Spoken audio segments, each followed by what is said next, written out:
Hello and welcome to our podcast. My name is Mary Kincaid. I'm Emeline. Hi, my name is Teresa. This week's topic is social media.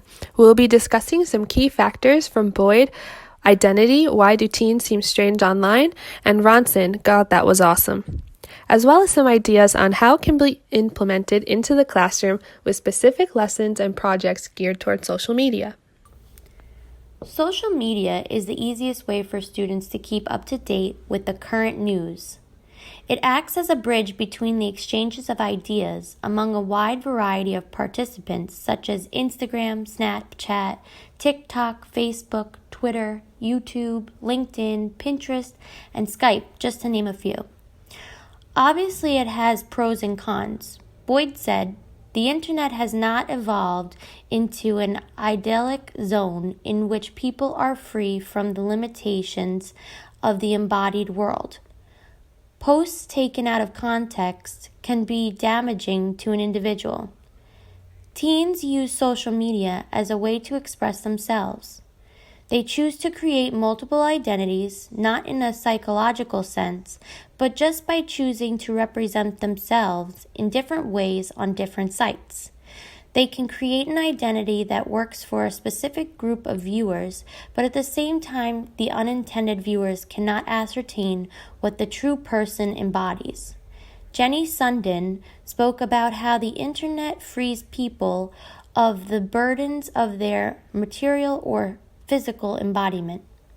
These new identities enable them to become better versions of themselves.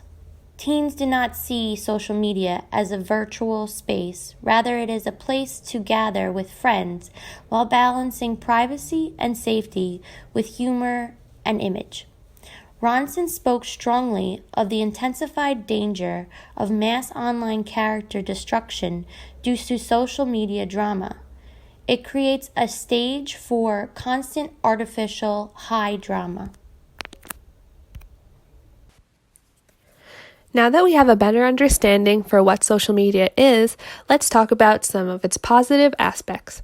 For example, I think it's a great way to easily communicate with friends and family, to share with them what you've been up to lately, and any special occasions or events that have taken place in your life. It's especially useful for those family and friends that you don't see often or who are far away. It's also a great way to find groups of people and communities with similar interests to your own. That way you can talk and share posts related to similar subjects that you all enjoy, such as a certain baseball team, movies, or as Boyd mentions in his article, one of your favorite music groups. It is also a great way to educate yourself. There are so many groups out there that form on social media platforms where people showcase their expertise. Having this kind of information available to us makes it easier than ever before to learn new things. Let's use the example of learning a new language. There are so many apps available under the category of social media where you can get connected with people that speak the language you want to learn. This makes it easy to ask questions, practice, and communicate with people all over the world in order to learn. Using YouTube, which is another social media platform, is also a great way to learn and improve your skills. I also think it's a great way to portray yourself in a way you would like to be seen, letting others only see what you want them to see because you have full control over what's posted and shared on your page. Social media can also hurt you and others. Boyd discusses an example of a teen who wanted to get into a good college and wrote his application essay on his desire to escape the gangs in his community. However, when the admissions officer looked at his social media, they found gang symbols and inappropriate or crass language. In this way, social media hurt his chances of getting into a good college, as the admissions officer at first glance got a very different impression of him based on his MySpace account. Because the audience, in this case the admissions officer, did not have the context, in this case the fact that the teen used gang symbols on his social media as a way to protect himself from gang violence, to fully interpret and understand the teen's online presence. Ronson also gives examples of how what you post on social media can be misconstrued by the audience. You may post a joke you think is funny or harmless, but it may be read in a completely different manner by someone else. This can lead to losing friends, losing your job, or even being publicly shamed. It is extremely important to understand what negative consequences there are to using social media and how to avoid them.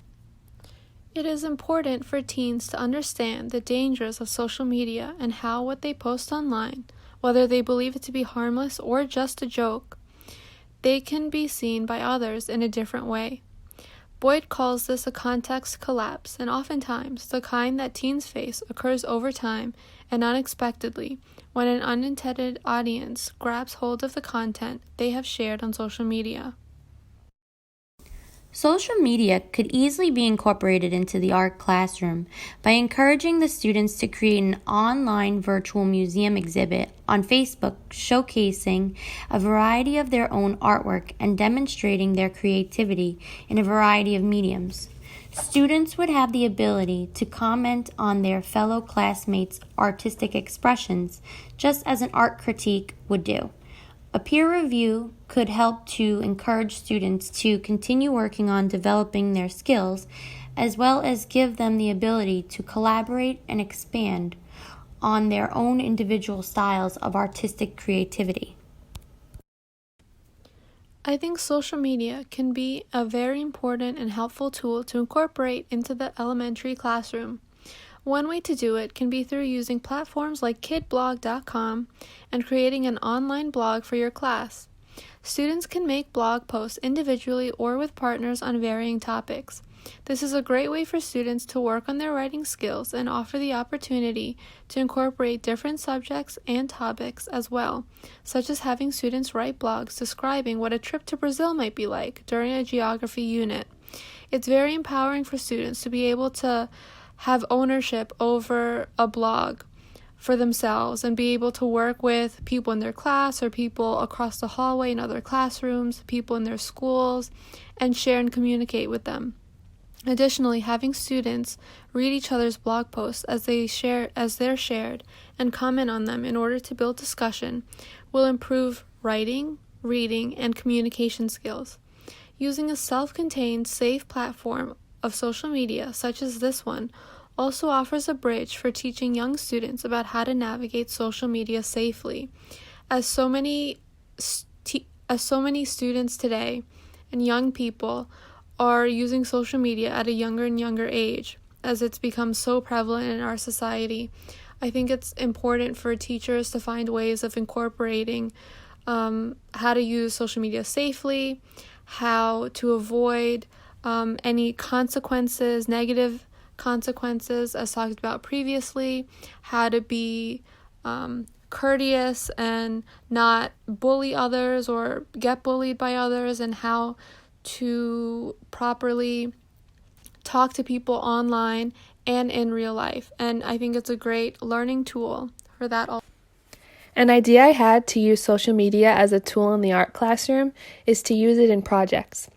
I think Instagram in particular is a great tool to use, where you can have students create an Instagram account to showcase their work or as just a means to present something they've been working on. It's also a great way to start their social media presence online as an artist, which is becoming a necessary aspect of today's world. It's an easy way for potential clients to view their work easily and to get in contact with them if needed. With all that said, social media is a great tool to use in and out of the classroom. It's a great way to communicate with friends and family members, as well as a great way to discover some of your interests and find communities with people who share your interests. However, it is essential to be aware and conscious of the content that you produce, like, and share on social media. Thank you for listening. Thank you for listening to our podcast.